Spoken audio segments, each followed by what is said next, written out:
রাষ্ট্র প্রতিষ্ঠার উৎসবের দিন। এই দিনে স্মরণ করি লক্ষ লক্ষ শহীদদেরকে, অগণিত শিশু কিশোর, তরুণ তরুণী, যুবক যুবতী, বৃদ্ধ জনতার আত্মত্যাগকে, যার ফলে স্বাধীনতা অর্জন সম্ভব হয়েছিল। উনি কোর্টে দাঁড়াবে কি করে? প্রত্যেকটা লয়ারের বিরুদ্ধে মামলা করে দিয়েছে যিনি কন্ট্রাক্টিং লয়ার ছিল। দুদিন আগেই চট্টগ্রামের আদালতে যাকে আপনারা মরণপণ লড়াই করতে দেখেছিলেন চিন্ময় মহাপ্রভুর জন্য, সেই আইনজীবী এবং বাংলাদেশ মাইনরিটি ওয়াচের প্রতিষ্ঠাতা সভাপতি রবীন্দ্র ঘোষ এই মুহূর্তে এই পশ্চিমবঙ্গে, যিনি বলেছিলেন চিন্ময় কৃষ্ণ দাসকে আমি জামিন করাবই, তিনি হঠাৎ করে পশ্চিমবঙ্গে কেন চলে এলেন? ব্যারাকপুরে ছেলের বাড়িতে কেন চলে এলেন? ভয়ে, নাকি সত্যি তিনি যেমনটা বলছেন চিকিৎসার জন্য? কতদিন থাকবেন ভারতবর্ষে, কতদিন থাকবেন পশ্চিমবঙ্গে আইনজীবী রবীন্দ্র ঘোষ? তাহলে চিন্ময় কৃষ্ণ মহাপ্রভুর জামিনটা কি হবে? আর অন্যদিকে আজকে আবার আপনারা জানেন 16ই ডিসেম্বর বিজয় দিবস বাংলাদেশের। সত্যি এটা বাংলাদেশের বিজয় দিবস না শুধুমাত্র এই ভারতবর্ষের বিজয় দিবস, সেই প্রশ্ন তোলার সুযোগ এবার এসে গেছে। বিজয় দিবসে মোহাম্মদ ইউনূস তার অফিসিয়ালি সরকারি ভাষণে না নিলেন মুজিবুর রহমানের নাম, না নিলেন ভারতের নাম, না নিলেন ভারতের সেনাবাহিনীর নাম, না নিলেন যাদের সঙ্গে যুদ্ধ করে বাংলাদেশ স্বাধীন হয়েছিল সেই পাকিস্তানের নাম। অদ্ভুত কাণ্ড। বাংলাদেশের সবচেয়ে শিক্ষিত মানুষটা তাদের ইতিহাস ভুলিয়ে দেবার চেষ্টা করছে। আর আপনারা নিশ্চয়ই এটা জানেন যে যে জাত ইতিহাস ভুলে যায় তাদের বিনাশকাল এসে উপস্থিত হয়েছে, এটাই হচ্ছে প্রবাদ। কি কি হলো আজকে সবটা দেখাবো আপনাদের। এই প্রতিবেদন শেষ অবধি দেখুন। আমি মানব, দা নিউজ বাংলায় আপনাদের স্বাগত জানাচ্ছি। রবীন্দ্র ঘোষ এই মুহূর্তে বাংলাদেশের সবচেয়ে বিখ্যাত আইনজীবী। চিন্ময় মহাপ্রভুর জন্য ঢাকা থেকে চট্টগ্রামে গিয়ে এই বয়স্ক আইনজীবী, 75 বছর বয়স, যে লড়াইটা করেছেন সেটা ইতিহাসে সোনার অক্ষরে লেখা থাকবে। আপনারা দেখেছেন প্রথম দিন কিভাবে মারপিট, দাঙ্গা, কিল ঘুষি মেরে তাকে ভাগিয়ে দেওয়া হলো। দ্বিতীয় দিন আবার গেলেন এবং সমস্ত বিরোধিতা অগ্রাহ্য করে চিন্ময় মহাপ্রভুর সঙ্গে জেলে গিয়ে দেখা করলেন, তার জামিনের আবেদন করলেন চট্টগ্রাম আদালতে। যদিও বিচারপতিদের আর সাহস কোথায় যে জামাতি ইসলামী আর বিএনপির এই মৌলবাদের বিরুদ্ধে যাবে, আবেদন শুনতে রাজি হননি। সেই বিক্রম ঘোষ হঠাৎ করে এখন আজকে বসে আছেন কোথায়? এই পশ্চিমবঙ্গে ব্যারাকপুরে ছেলে রাহুল ঘোষের বাড়িতে। আমাদের পশ্চিমবঙ্গে চিকিৎসা করাতে এসছেন, যেটা এই বাংলাদেশের লাখ লাখ মানুষ করিয়ে থাকেন। এই বাংলায় চিকিৎসা করাতে এসছেন আইনজীবী এবং বাংলাদেশ মাইনরিটি ওয়াচের প্রতিষ্ঠাতা সভাপতি রবীন্দ্র ঘোষ, এবং তিনি রবিবার সন্ধ্যাতে চিকিৎসার জন্য ভারতে পৌঁছান। আইনজীবীর পরিবারের সদস্যরা তারা চিন্তায় ছিলেন, বাবার নিরাপত্তার খাতিরে তারা কিছুটা স্বস্তিতে ফেলেছেন। যেটুকু আমরা জানতে পেরেছি তার মেয়েরা থাকেন কানাডাতে, আর ছেলে রাহুল স্ত্রী পরিবার নিয়ে থাকে ব্যারাকপুরে। ফলে এখন তিনি ব্যারাকপুরে থাকবেন, পরিবার নিয়ে চলে এসছেন, ব্যারাকপুরে থাকবেন, মেয়েরা কানাডায় থাকে।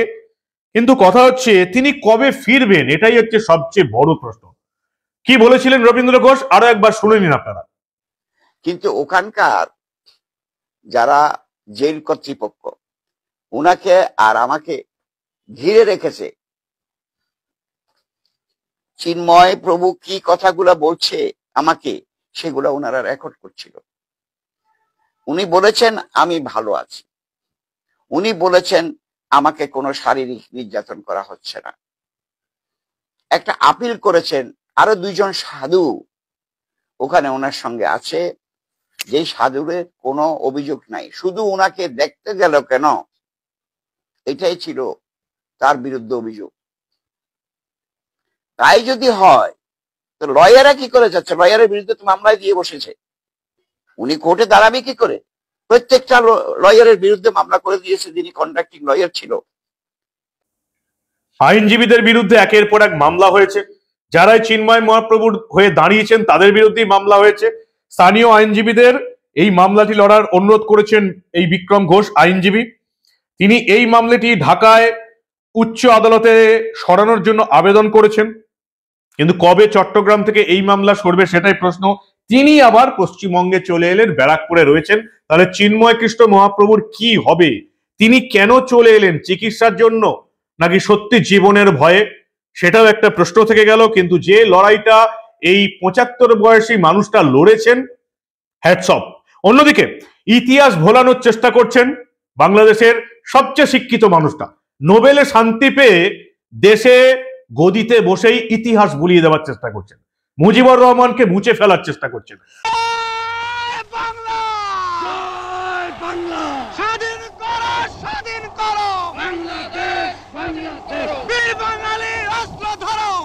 মুজিব ভাই এসে গেছেন, তাকে আপনারা স্লোগান দিয়ে অভিবাদন দেন। শেখ মুজিবের পথ ধরো, বাংলাদেশ স্বাধীন করো। মুজিব ভাইয়ের পথ ধরো, বাংলাদেশ স্বাধীন করো। বাঁশের মাটি তৈরি করো, বাংলাদেশ স্বাধীন করো। বীর বাঙালি অস্ত্র ধরো, বাংলাদেশ স্বাধীন করো।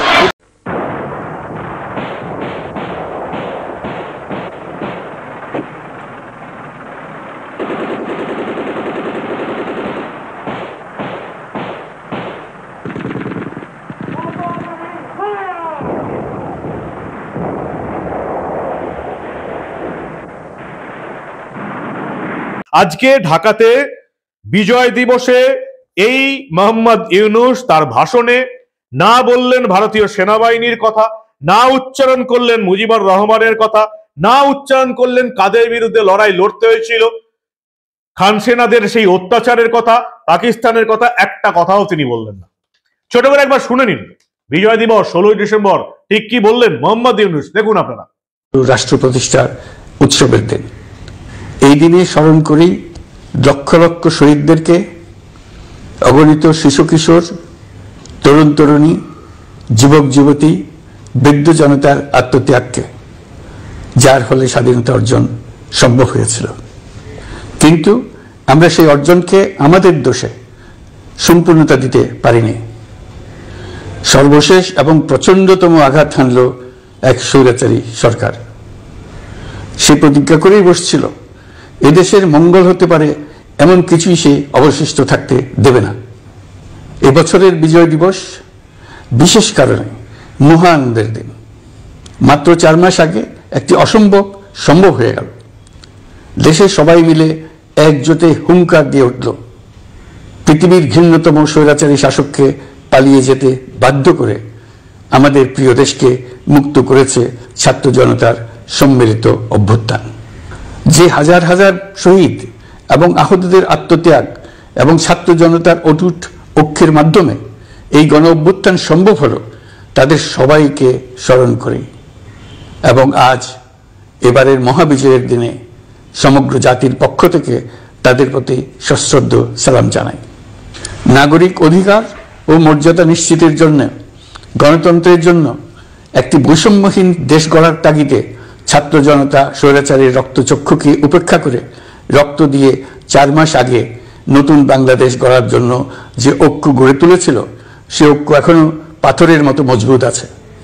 মাত্র কয়েকদিন আগে জাতি আবার গর্জে উঠে সমগ্র পৃথিবীকে সে কথা জানিয়ে দিয়েছে। কি করে বলবেন? মোহাম্মদ ইউনূসকে আমেরিকা বাংলাদেশের সিংহাসনে বসিয়েছে ঠিকই, কিন্তু তাকে চালাচ্ছে তো দুটো ক্রাচ। তিনি তো প্রতিবন্ধী, চলতে পারেন না নিজে, দুটো ক্রাচ নিয়ে চলতে হয়। একটা নাম হচ্ছে জামাতি ইসলামী, একটা হচ্ছে বিএনপি। দুজনাই আবার তার বিরুদ্ধে চলে গেছে। ফলে সেই দুজনকে সুখী করতে, খুশি করতে মুজিবুর রহমানের নাম নেওয়া গেল না। 1971 বাংলাদেশের বিজয় দিবস, ভারতীয় সেনাবাহিনী বিজয় দিবস নিয়ে এসেছিল, নাহলে জীবনে বাংলাদেশ বাংলাদেশ হতে পারতো না, পূর্ব পাকিস্তান থেকে যেত। যদিও সেটাই এখন তারা চায়, অখণ্ড পাকিস্তান। ভারতবর্ষের অনেকে এখন অখণ্ড ভারতবর্ষের স্বপ্ন দেখছেন পাকিস্তান বাংলাদেশকে নিয়ে। অন্যদিকে পাকিস্তান অখণ্ড পাকিস্তানের স্বপ্ন দেখেও ফেলেছে এবং অখণ্ড পাকিস্তান তৈরি করেও ফেলেছে। অখণ্ড ভারতবর্ষের স্বপ্ন যারা দেখছেন তারা এখনো ওই সোশ্যাল মিডিয়াতেই বসে আছেন।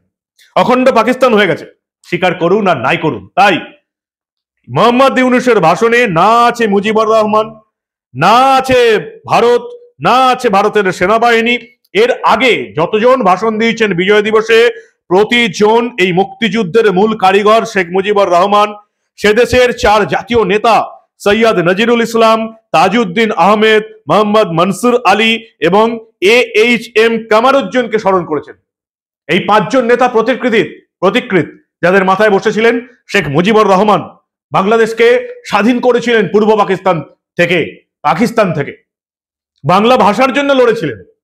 সেই দেশটা এখন আবার অখণ্ড পাকিস্তানে ঢুকে গেছে। খাতায় কলমে না হলেও তারা এখন নিজেদেরকে পাকিস্তানি মনে করছে। এবং ওই ভারত বিরোধিতা, যাদের পকেটে টাকা আছে, বিদেশ থেকে টাকা আসছে, চীনের কাছ থেকে, আমেরিকার কাছ থেকে, আরব কান্ট্রি থেকে, জিনিসপত্রের দাম যত বেড়েই যাক, যাদের খাওয়ার কোনো অভাব হবে না, তারা গোটা বাংলাদেশকে খেপিয়ে তুলছে এই ভারতের বিরুদ্ধে। তারাও জানে যে এই ভারত থেকেই, ভারতের অঙ্গরাজ্যগুলো থেকেই চাল, ডাল, আলু, পেঁয়াজ, রসুন সবকিছু যায়। 1 মাস বাণিজ্য বন্ধ করে দিলেই এই মূর্খ ভিখারিদের দেশটা না খেতে পেয়ে মারা যাবে, সবাই জানে। তবু মানুষকে খেপাচ্ছে ভারতের বিরুদ্ধে। মারা যাচ্ছে কারা? বাজারে গিয়ে একেবারে নিম্ন স্তরের মানুষ, নিম্ন মধ্যবিত্ত মানুষ। কিন্তু তবু ভারত বিরোধিতার অভাব নেই। এবং সেই ভারত বিরোধিতা করতে গিয়ে আজকে মোহাম্মদ ইউনূস একবারও ভারতের নাম নিলেন না, এবং যাদের বিরুদ্ধে লড়েছিলেন সেই পাকিস্তান বা খান সেনাদের অত্যাচারের কথাও একবারও মুখে আনলেন না। কি করে আনবেন? বাংলাদেশ ঠিক করে নিয়েছে পাকিস্তানকে আবার বাপ বানাবে, অখণ্ড পাকিস্তান। ফলে মোহাম্মদ ইউনূসের মুখে আজকে কারোর নাম শোনা গেল না। এই মুক্তিযুদ্ধে 30 লাখ বাংলাদেশি শহীদ হয়েছিলেন, 30 লাখ। কাউকে স্মরণ করলেন না মোহাম্মদ ইউনূস। 3884 জন ভারতীয় সেনার মৃত্যু হয়েছিল, কাউকে স্মরণ করেননি মোহাম্মদ ইউনূস। মুজিবুর রহমান, 4 জন গুরুত্বপূর্ণ নেতা, কারোর নাম স্মরণ করেননি মোহাম্মদ ইউনূস। একজন শান্তিতে নোবেল পাওয়া নেতা, যিনি নিজের 2 মেয়েকে, একজনকে ব্রিটেনের নাগরিক বানিয়েছেন, একজন আমেরিকার নাগরিক, যারা আধুনিক শিক্ষায় শিক্ষিত হয়েছে, নিজের নিজের অস্তিত্ব প্রমাণ করেছে, তাদের আব্বা হয়ে মোহাম্মদ ইউনূস কি করে নিজের দেশকে একেবারে এইরকম মৌলবাদী পিছিয়ে পড়া জাতিতে পরিণত করতে পারে, এটা দেখি আমরা সবচেয়ে বেশি আশ্চর্য বোধ করছি। সবচেয়ে শিক্ষিত লোকটা ইতিহাস ভুলিয়ে দেবার চেষ্টা করে একটা জাতিকে মূর্খ বানিয়ে দেবার চেষ্টা করছে। আর যে জাত নিজেদের ইতিহাস ভুলে যায়, তাদের ধ্বংস হতে খুব বেশি দিন সময় লাগে না। সেটা এই বাংলাদেশ এই মোহাম্মদ ইউনূসের হাত ধরেই বিনাশের দিকে চলা শুরু করেছে। কি বলবেন আপনারা? মোহাম্মদ ইউনূস তার ভাষণে কারোর নামই নিলেন না। কতটা ভীতু হতে পারে একজন নোবেল শান্তি পুরস্কার পাওয়া মানুষ। আর 2, হঠাৎ করে এই চিন্ময় মহারাজের আইনজীবী কেন ভারতে চলে এলেন চিকিৎসার নামে? তাহলে বাকি চিন্ময় মহাপ্রভু জামিনের কি হবে? সেটাও কিন্তু একটা বড় প্রশ্ন থেকে গেল। কি বলবেন আপনারা? আপনাদের মূল্যবান এবং গুরুত্বপূর্ণ মতামত জানান দা নিউজ বাংলার কমেন্ট সেকশনে। আর দেখতে থাকুন দা নিউজ বাংলা। বাংলার মেইনস্ট্রিম মিডিয়া এই সমস্ত ঘটনা চেপে যাওয়ার চেষ্টা করলেও, যদিও এখন আমাদের পাল্লায় পড়ে বাংলার মেইনস্ট্রিম মিডিয়াও বাংলাদেশ এবং পশ্চিমবঙ্গের খবর দেখাতে বাধ্য হচ্ছে, এটা যে আমাদের এবং আপনাদের কত বড় জিত সেটা নিশ্চয়ই আপনারা বুঝতে পারছেন। দেখতে থাকুন দা নিউজ বাংলা। আমরা এই ধরনের কোনো ঘটনা চেপে রাখতে দেব না।